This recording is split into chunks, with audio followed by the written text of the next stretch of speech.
What's up, everybody? Welcome to the Tony's Picks Look Ahead show here. My name is Alessandro, or you guys can call me Vegas Al. This is the Look Ahead show here where we will break down tomorrow's action here for Wednesday, December 17th. We have a bowl game to break down, two bowl games to break down, excuse me. We have two NBA basketball games to break down as well. Obviously, we have a little college basketball. I'll give you a parlay at the end of the show. And of course, some NHL hockey here to break down. We will give you all of the injury updates, any line moves, any information that's needed here to get ahead of the action here on the Look Ahead show. Like and subscribe on a mission here for 100,000 subscribers. Just got over the 50,000 here. Anything helps here. Like and subscribe. Also, link in the description here. Check out what we have on tonyspicks.com. Plenty of more content and also other cappers on the site here. But without further ado, guys, let's get into it here. I'll get into kind of what happened tonight. The Bruins came through for us. The Blackhawks was looking amazing. And then just a complete collapse in they've done this a couple times this year, so I'm not surprised really. And it was a plus 200 dog in the Blackhawks, so that one didn't go our way. But then it's going to come down to if Jacksonville State here can get a stop. I'm not. Maybe you guys might be ahead of me, so I won't, or behind me, so I won't talk on this game. But Jacksonville State will be the difference between a winning and losing day today. Could have been a massive day, obviously, if the Blackhawks went through. But, we got that there with the Bruins. Nice little slight plus, probably minus 105 is not plus money, but slight dog, I guess, at home. We just keep continuing to cash with the Bruins like that. But what else happened tonight? College basketball. Butler did not cover the 15.5. Is what it is. UConn's a little bit of a, solid enough team to cover numbers like that sometimes too. Give them their respect. It is what it is. But yeah, if Jacksonville State can pull this W out, I see here now 4th and 4, 40 seconds left in the game. That's where I'm at. I won't talk anymore about the game. I shouldn't have even said that. My bad, guys. But let's get into some of this action here for Wednesday, December 17th. We're going to start off here with the two bowl games. We got Old Dominion taking on South Florida. This would have been an impeccable quarterback matchup, obviously, if Colton Joseph and Byron Brown were playing in this one. Both insanely great dual threat mobile quarterbacks that can go for 80 yards plus on any given run. We'll see what those guys do come transfer portal announcements and all this. But it'll be Quinn Heineckel here for ODU. Redshirt freshman, seen a little bit of action this year. Not really completely sold on if he'd be the same type of athlete as Colton Joseph. And then, you can say the same thing here as for the guy that's going to be replacing Byron Brown for South Florida. And that's Gaston Moore here, a redshirt senior. So we got a redshirt senior versus a redshirt freshman. Obviously, it could possibly be the keys getting handed over to Heineckel here. He looks like to be the kid for the future here for ODU. Still, you want to go and get a bowl win here for your squad. Don't get me wrong, but I think this defense rallies here, South Florida. At the end of the day, a top defense that can force turnovers and against a young, inexperienced quarterback here. Gaston Moore is a former kid that, he spent 4 years at Tennessee, SEC experience. Granted, I think he appeared in 13 games. Not a lot of action either, though. It was all sparingly. I think Gaston Moore and this defense for South Florida want to get a bowl win. Obviously, their coach is actually gone, too. He is now at Auburn, Alex Golish. So, obviously, the intern steps in here. I still like South Florida as a side if I had to bet this one, but I really like an under in this game because I don't know what we're going to get out of these two quarterbacks. I know the mobilities are from both of these quarterbacks is not obviously of what it was before. Could be a square take looking at it that way, but at the end of the day, South Florida's defense is for real. ODU's defense is a little bit good as well. Both of these teams can force turnovers. A little bit worrisome. Might give the offenses some short fields because they're going to need it to score, I believe. Two really inexperienced quarterbacks when it comes to actual in-game action. Redshirt senior versus redshirt freshman. Give me the under 52.5 here in the first bowl game here. ODU, South Florida. All right, now we got this matchup here. Louisiana taking on Delaware. Delaware here, a 3-point dog. We got a high total in this one kind of as well, 62.5. Last one was 52.5, so some pretty high totals. It's bowl games. What's kind of what you're expecting. But obviously Minicucci here, quarterback for Delaware, has had a stellar year, 3,500 yards through the air, 20-something passing touchdowns, only 7 interceptions. Pretty solid through the year. This Delaware team, first year in the FBS, come and make a bowl game. I think they're definitely going to want to be getting this bowl win here, make a statement first, year doing this thing. But then Louisiana has themselves a quarterback here, Dwayne Winfield, Lunch Winfield. This kid, 600-something plus yards on the ground running. He is a dual threat for sure, a guy that you're going to have the spy on. You're going to have those two guys on the edge playing contain. You can't let him get outside the pocket. And like I said, the spy better be an athletic kid that can make tackles out in space. Lunch Winfield, this one smells over to me. Like I said, I gave the under out in the first game because those two quarterbacks won't be playing. But this one I think is an over. And I think Delaware shootout type, Louisiana might try to, play possession, keep away here from Delaware's pass-happy offense. But I still think with the limited possessions Delaware may get, I still think they'll capitalize on it. Tons of points in this one, a bowl game that should be actually a fun one if you want to watch some points. I like the over in this one. And this is a same game parlay. Delaware money line, over 62.5. I just think Delaware starts off fast. Again, a little bit hungrier, I think. First bowl win in FBS history for this program type situation here. I think they get it done. Give me Delaware here and the over. Plenty of points. You can even go a team total over. Tons of stuff you could do with this one here. Plenty of points. All right, guys, let's move on over to the NBA. Before we get into it, guys, like and subscribe. Post a comment in the chat, or afterwards, when the show is over, post a comment in the comment section. Let me know what you guys are on, what you guys thought of the show, etc. And like and subscribe. So we'll get into this one here. Cavaliers and Bulls. Bulls are the 5.5-point dogs. Have been, really not playing great. Let's just keep it a buck here. Started off taking everybody's money in the beginning of the year, and now people jumped on them, and now they're still taking everybody's money. That's how it kind of feels like now with the Bulls. But tons of injury reports real quick, or tons of people on the injury report. Let me get into it. Strus and Merrill out for the Cavaliers, and then Nance and obviously Mobley, the big piece here for the Cavs, to be out. So that's, a couple key pieces here for the Cavaliers. This is the first of a 2-game series here. Bulls, again, 2-10 last 12 ATS. Have not been playing as good as we'd like here. But at the end of the day, it's all the people sitting out for the Cavaliers that has me worried. Yes, Adesanya is questionable to finish off the report here. Olabrich as well is questionable. But, Adesanya, I think he'll tough it out here. It's looking like he's going to try to go here with the thumb. Still plenty of pieces of Kobe White, Josh Giddey, all these guys here. Vucevic and Bucelis, I'm expecting to step up here, especially with a Mobley not being in there. It kind of frees up a little bit of the front court here. 1-9 last 10 games are the Bulls to this Cavaliers team.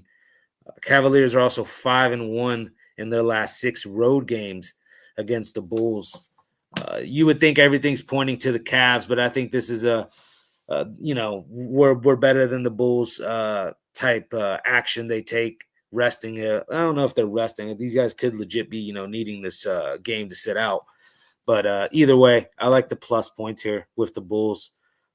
I think they could even win this outright, get a little bit of a enough is enough spot here. Enough is enough. Just been getting bludgeoned by the Cavaliers head-to-head recently. I think they can bounce up here and show up here, especially with the pieces being out for the Cavs. We'll grab the plus 5.5 with the Bulls. All right, we're on the Grizzlies and Timberwolves here in this one, second game of the NBA action, second and last game of the NBA action. Grizzlies 8-point dogs. Injury report here for the Grizzlies.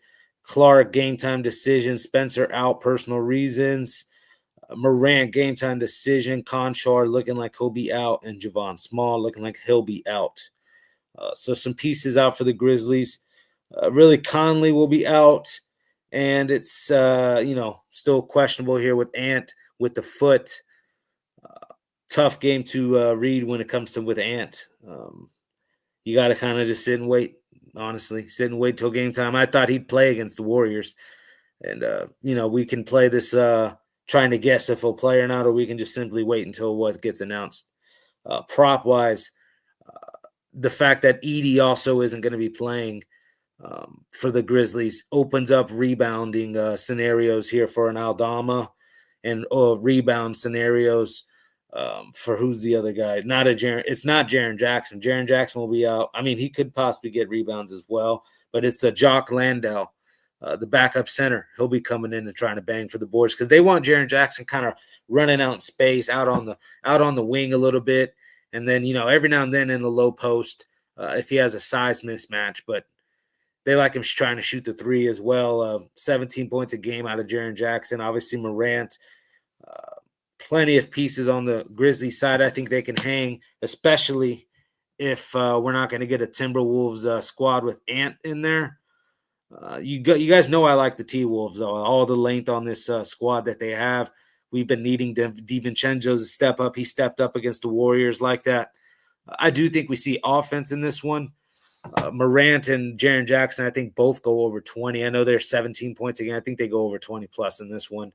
A nice dog spot for them here. I think they're live, and I think the over's live because even without Ant, DiVincenzo will start jacking shots up, and he can go for 20 like he did there against the Warriors. Jaden McDaniels, Terrence Shannon, these guys are going to have to step up. And then obviously Naz Reid and this Julius Randle there down low. Gobert, plenty of pieces for an over. I love this spot here, though, for the Grizzlies as well. But I'll give you guys out the over, and we'll wait on the Ant news when it comes to betting on this game. But right now, I'd say Grizzlies for sure. Let's move on over to the NHL. Let's check out the chat real quick. Who we got in the chat? We got DeAndre in the chat. What's up, DeAndre? How was your night, man? What was it that got me? Was the Blackhawks in hockey? I don't know if you touch hockey, DeAndre. But yeah, rough night hockey-wise for the Blackhawks to do that to me. I mean, we went 1-1. Bruins got it done. But let's get into hockey. Kings, Panthers. Panthers here, minus 135 favorites. We were on them there against the Lightning, gave that out. I thought that was the spot, especially a little revenge spot at home for them. They've been dominating Tampa Bay, and I think, the Kings, everybody likes to talk about the road trend. It's public knowledge, right? Well, they're 1-5 in their last 6 road games straight up. Not playing the greatest of hockey, actually, as of recently. What was it? That Kraken loss is the one that sticks out to me. Just ugly how they've been playing as of late.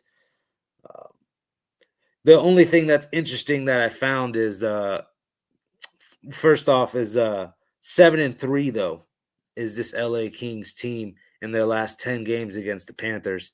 That's interesting to me. I think the Panthers know that. I think they know they've had some, struggles of in recent history against this LA team. I think even though with the losing streak on the road for the Kings, they still know this Kings team plays well on the road. LA's 2-5 in their last 7. You got Florida at 5-2 in their last 7. To me, it's a Panther spot. Just simply playing the better hockey. The Kings are going to try to come in here and try to get this win like they are kind of accustomed to. Again, the 7-3 in the last 10 meetings between these two teams. It's Kings. But with the way the Kings are playing right now and the way the Panthers are playing right now, I can back the defending champs. Of course, give me the Panthers minus 135. You don't want to lay that much juice. You can find in regulation. You can find a -1. I'm not going to puck line it with this. I'm not going to puck line it at the end of the day. I just think it could be a tight game, and the Kings aren't going to stay on this bad streak on the road. Again, 1-5 in the last 6 games for the Kings on the road. Give me the Panthers here. We got Mammoth Red Wings, a game that is kind of a tough one. But when you look at the recent history between these two teams, it kind of sticks right out to you. First off, the Mammoth, we faded here with the Bruins, got that done. I think they're all as heck live on a back-to-back spot like this on the East Coast. Short trip, Boston to Detroit. Let's look at how we could back this Mammoth, young Mammoth team that, he was 4-1 to the Bruins. It was a little bit tighter in the middle of that game. Got away from them. At the end of the day, I think the Mammoth are live here in this one. When I was looking at some of the numbers, 8-1-1 in their last 10 games head-to-head against this Detroit team. I can make a case for a little bit of plus money here on the Utah Mammoth, and this young squad goes out and gets it done. Plus 105 here with the Mammoth. And then this one here is a great game. We got Carolina and Nashville. Nashville's 5-1 or 5-2 in their last 7, and Carolina's 6-1 their last 7 or 5-1 in their last 6 here. Both of these teams have been winning multiple games on end in the last week and a half here. 5 out of the last 7 games in Nashville against Carolina have gone over. So when these two teams meet up, they like to go at it, score plenty of goals. And again, both teams are in current good form. Again, Predators just upset the Avalanche. Would it surprise me to see them do an upset here against Carolina? No, it wouldn't. But Carolina has tons of talent offensively to score. Seth Jarvis, Sebastian Aho. Prop-wise, I was looking at, obviously, the 2 main guys. There's plenty of other pieces, too. And then the props I like in this game, and I have a pick on the site in this game. So I will have that up for you guys. Scoop that up. Link in the description. But yeah, I like a Seth Jarvis anytime. I like a Steven Stamkos anytime. I forgot to put a Sebastian Aho because this one's going to get super high scoring. I think over 6 is live. That's why I got all these goal props here. Philip Forsberg as well. Stamkos and Forsberg's against the Blues. Stamkos 4 goals, and then Forsberg just had a hat trick against the Blues. There's a nice little whooping they've put on that little 2-game set in this last week. I think. And then again, the outright win off the Avalanche. The Predators have been, playing some hockey here. I think at least an over in this one for sure, and then maybe a Seth Jarvis, Steven Stamkos, and Philip Forsberg anytime goal. Not mad at it. Love this game. Should be a great one there in Nashville. All right, guys. Moving right along here to the Jets and Blues. Jets, the -145 favorite here. This game, it's quite interesting here. It's been one-sided in recent history. It's been in the last 20 games, last 20 meetings between these two teams. The Jets are 15-5 straight up here against the Blues. Not looking good. And then, Blues haven't been playing well at home. They snuck one there. Who was it they snuck one against the other night? It escapes me. I remember it was a fishy line. But anyways, the Blues here, 6-12 in their last 18 games at home. But look at how the Jets have been in the last 8 road games. They're 1-7, the Jets here. Still dealing with tons of issues. Not in love with this Jet squad as of current form. We'll see when the new year comes around. They get some of these pieces back. I can make a case for some more plus money here with the Blues. That'll be where I'm looking. On to the next and final game here in hockey. We got New Jersey and Vegas. Vegas here, the minus 190 favorite. Little sketch just looking at that. I mean, the Devils still have not been in great form. We've been just pounding the no Jack Hughes. That's probably not the only reason, but I mean, we've just been, on the other side of the Devils. It's been working out well for us. Now you're getting a nice plus price with them, and I'm not budging for it. At the end of the day, you look at VGK here, 7-1-2 in their last 10 games head to head versus New Jersey, and then VGK is on good form currently, 6-1 and here in their last 7 games. But the thing about it, when these two teams meet up here in Vegas, for some reason, New Jersey in that far travel spot all the way out to Vegas, it seems to go under. 5 out of the last 6 meetings between these two teams have gone under the total. Chippy game. Devils struggling as of late to, score really. I see this right here. Would like to get a fatter price. Might maybe even go extendo on this. 3-0, 4-0 win here for Vegas. That would obviously still be under. But I like Vegas here to get this one done. Buying down the minus 190 here. And then real quick, I have to change this. That's actually wrong. This is for the college hoops parlay. Before I jump into that, 1 second. Let me just change that. Avoiding the typos. That's all we're doing, guys, is avoiding the typos. But yeah, the game that I am giving out, or it's not even a game, it's a 3-teamer. And again, check out the morning show here, 6 a.m., 6:30 a.m. On the West Coast, 9:30 a.m. on the East Coast. We'll break down all this action as well, give you more inside information. Obviously, we'll have a little bit more injury information as well. But for the college hoops parlay, and again, we'll have more information on all the other college games. I like Memphis here plus the 8. Vandy's been rolling, looking like, an unstoppable force. I can get behind a plus 8 and a Doug McDaniels over maybe 15 points or 16.5, wherever his over under line is at. I could get behind it. He's going to shoot 20 to 25 shots in this one. Again, is it going to go in? We'll see. A 38% from the floor, 34% from 3. So you know where he's trying to shoot from. I think this one could be a track meet as well. Total was in the 160s, 161 I thought I saw. But give me Memphis here, plus the 8. I like that. And then I just think Bama rolls there in that spot, minus the 15 against South Florida. Yeah, that's, Bama's been a chippy team, and they've been running up and down the court, scoring over 80-something points every night. I like Bama in this one, and I'm not scared to lay it against the South Florida squad. And then we got Arizona State here, plus the 9, in a pretty exciting UCLA matchup they have here. UCLA, I don't know about laying anything like that with them. They haven't been too bad this year. Bilodeau is a nice big to have that can stretch the floor. Just not a believer in those guards still. I know the guards have stepped up. Sky Clark and whatnot has stepped up for UCLA. I think Hurley will have his boys ready here. Give me the plus 9 with Arizona State. So there you go. That's our college hoops parlay for the day. We'll check out the other comments. I knew Sonny would be up in here. What's up, Sonny? I'll tell you what. I take a player prop, and it's the one guy who gets injured 5 points short. That's how it rolls. I'm going to stick to only Luka props. He's good 3 out of every 4. Oh, man. Yeah, I mean, he has been cashing a little bit, and it's been at a high rate too.